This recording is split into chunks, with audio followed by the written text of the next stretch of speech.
Alrighty, so today we're going to do the season preview of the Columbus Crew, and there's no doubt that there are a lot of Columbus Crew fans cannot wait until this season begin. I mean, it's not just the fact that there's once again optimism that this team can be a playoff contender, but there's a lot of optimism in the Crew fan base that this team can be an MLS Cup contender and the roster that they had.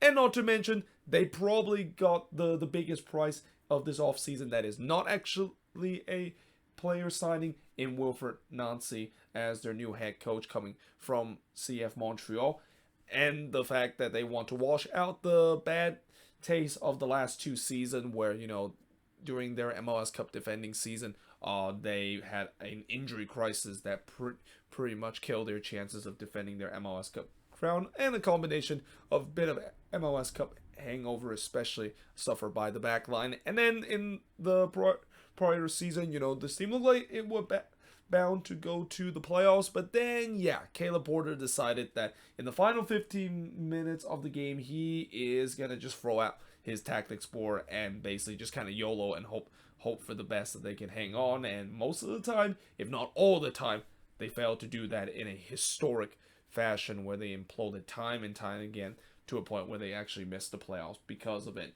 Now, as I said, last season, it was a 10-16-8 record and finished with 46 points. Normally a team that has a record over 500 and have more wins than losses would make it to the playoffs.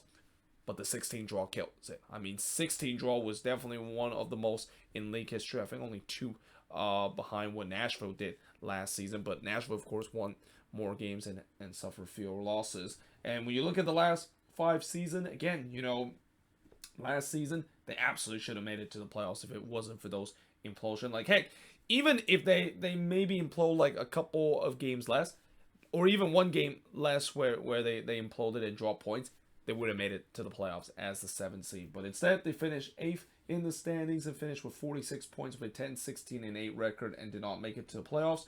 In the previous season, they also did not make it to the playoffs with a 13-8-13 record, and actually had more points than they did last season at 47 points and finished 9th place. Now, prior to that, obviously, this is going to be a season that Crew fans would remember for a long time because that was the year when they captured their second ever MLS Cup in their franchise history in a COVID-shortened year with a 12-5-6 record and finished in 3rd place with 41 points. Now, before that, it was not so great as they finished 10th in the standings, and I believe this was the year where the Save the Crew kind of campaign was at its finest. I mean, this is when this team were hoping that they can still be in Columbus and not potentially move to Austin, and in the end, the good news is that they of course did save the Crew, but the bad news is they did not have a good season. 10th in the standings with 10-8-16 record and finished with 38 points and did not make it to the playoffs.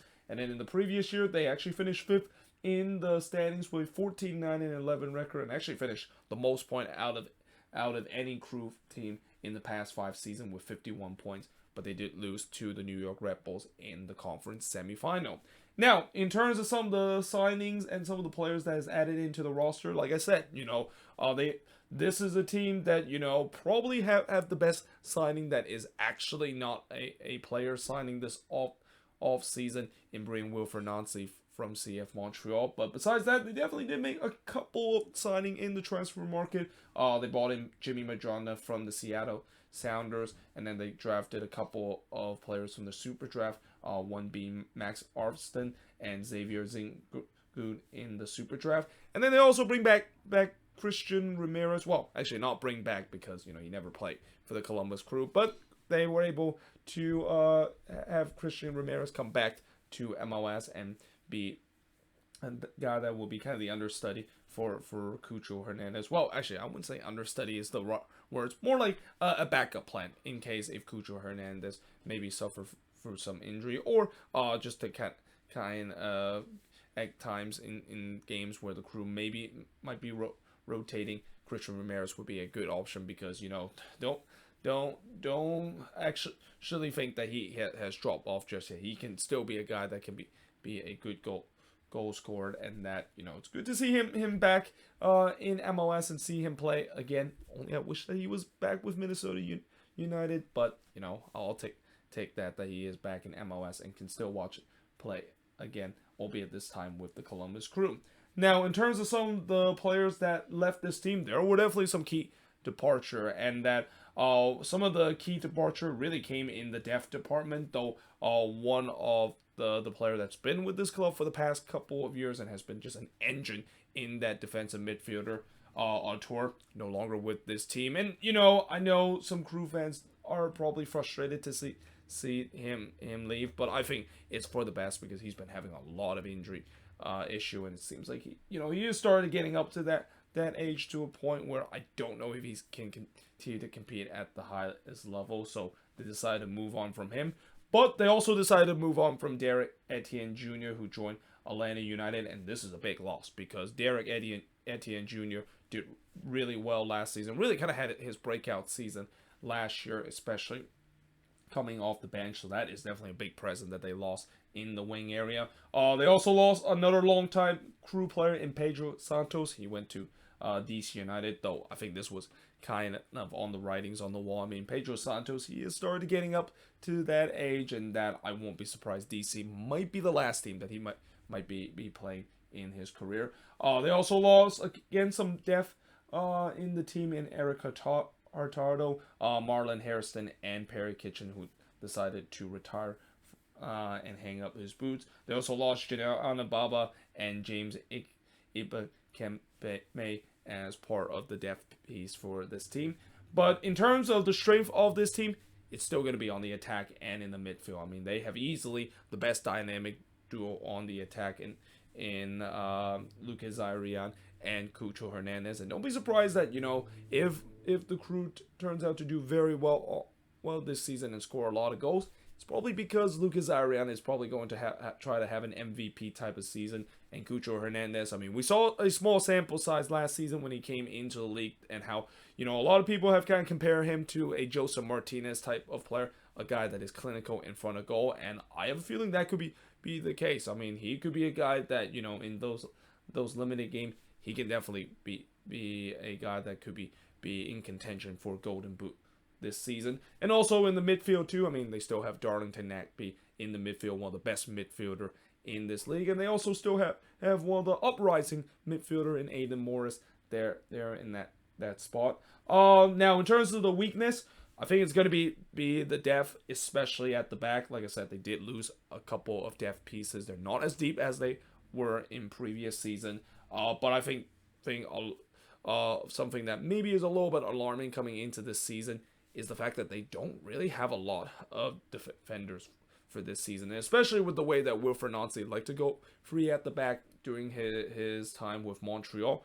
The fact that Columbus only have 4 defender, and if Wilfried Nancy decide to do a free at the back system, yeah, that's not enough depth in terms of trying to get this team to play that kind of system. So I expect that is going to be something that they might address. In fact, that actually perfectly transition in terms of the free big question, and I think I'll actually skip to the second big question of the fact that will they sign more defenders to improve their depth. I'm assuming it has to be the case. And again, as we get closer to the season, we have had seen, at least in these last couple of weeks, that there's been a lot of signings and a lot of teams that is adding players. So don't be surprised that, by the time when you watch this video a week or two down the line, that answer, of course, will be answered. Will they, of course, bring more defenders to improve their depth, or maybe bring in another defender that could be a starting caliber in that free at the back system that Wilfried Nancy has. Speaking of Wilfried Nancy,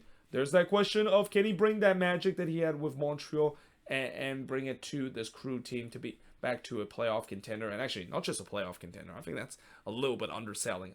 I would say an MLS Cup contender. I mean, what he did with Montreal was nothing short of magician, and that he really got the best out of all those players for Montreal, especially some of those talented players going for on the attack. So I have a feeling that could be the same case when you look at this roster, and again, this Crew roster, I think is equally as good as the one that Wilfried Nancy worked last year with Montreal. And not only the fact that I think the other thing that maybe is the reason why Wilfried Nancy decided to take this Columbus job is the fact that, the Crew is not afraid to spend some money, and I think he is going to get the resources to bring in some of his players. I mean, I'm kind of surprised that he might not even thought about bringing in some of his former player. Like, I think one player that I can think of right on top of my head that I'm kind of surprised he hasn't joined the Columbus Crew is Kai Kamara. I mean, Kai Kamara has said multiple times that he's not happy with Montreal and that he wants to reunite it with his head coach and Wilfried Nancy. Now, obviously, that rumor of him potentially going to the Crew seems to have died out because, ever since they decided to sign Christian Ramirez, I don't think they really need another striker up front, and especially that maybe it's not the spot that they need to look at. But still, I'm kind of surprised maybe Wilfried Nancy might be bringing some of his guys from Montreal to this team. I mean, we've seen this before where when a coach decided to join another team, he might be thinking about bringing some of his former players and decide to play for him under the new team that he's guiding. So yeah, we'll see whether Nancy is going to do that, especially bring some of the Montreal guys to Columbus. But obviously, I think the third big question of this team, and I think this is a dying question for Crew fans, that they hope that Wilfried Nancy will fix the most important issue of this team, and that is not imploding in the last 15 minutes. I mean, again, this team on paper, they should be strong at every single department, but it's all about that last 15 minutes of this game. Now, thankfully, I think that's going to be something that I think Wilfried Nancy can fix, because I really think a lot of the reason why the Crew imploded in the last 15 minutes was because of Caleb Porter just non-existent tactical kind of ways, and just the way that he does a poor job in terms of trying to get this team to seize out reserve. I think that's going to be a case that Wilfried Nancy can easily fix, and it can be an easily fix, especially when he, of course, drill into the minds of these players to not drop off in the last 15 minutes and finish strong in the final 15 minutes to preserve a lead. So I think that's going to be a question that is pretty easy to answer. But also the big bonus question heading into this season for the Columbus Crew is, will Lucas Zarian win the MVP and Cucho Hernandez winning the Golden Boot? Now, I don't expect both of these players to win those kind of award in a single season, and if that, of course, is the case, yeah, this Crew team can definitely compete for MLS Cup. But there could be a case that, we have seen Lucas Zarian, who I always consider to be one of the best number 10, easily top 5 number 10 in this league. We know what he can do, and he can definitely provide a moment of magic both in the goal scoring and playmaking department. And then also Cucho Hernandez, again, he, last season with his short time there, he really reminds you a little bit of how Joseph Martinez was when he came into the league with Atlanta United. And there could be a chance that Cucho could be a 20-plus goal scored. And if that is the case, you're definitely in contention for the Golden Boot if you can score 20-plus goals. So, yeah, overall, I think this team is in good hands. And that, again, like I said, for a lot of Crew fans, they're hoping that, with the teams that they build and the core that they have, it should be a team that could be competing for not only playoffs, but definitely, once again, winning another MLS Cup like they did a couple of years ago. But let me know in the comments below, what do you think of this season preview? And if you're a Columbus Crew fan, what do you think is the strength, the weakness, and the big question heading into this season for your team? But yeah, until then, hope you guys enjoyed this video. If you do, make sure you guys leave a like, smash the subscribe button, and yeah, I of course will see you guys next time.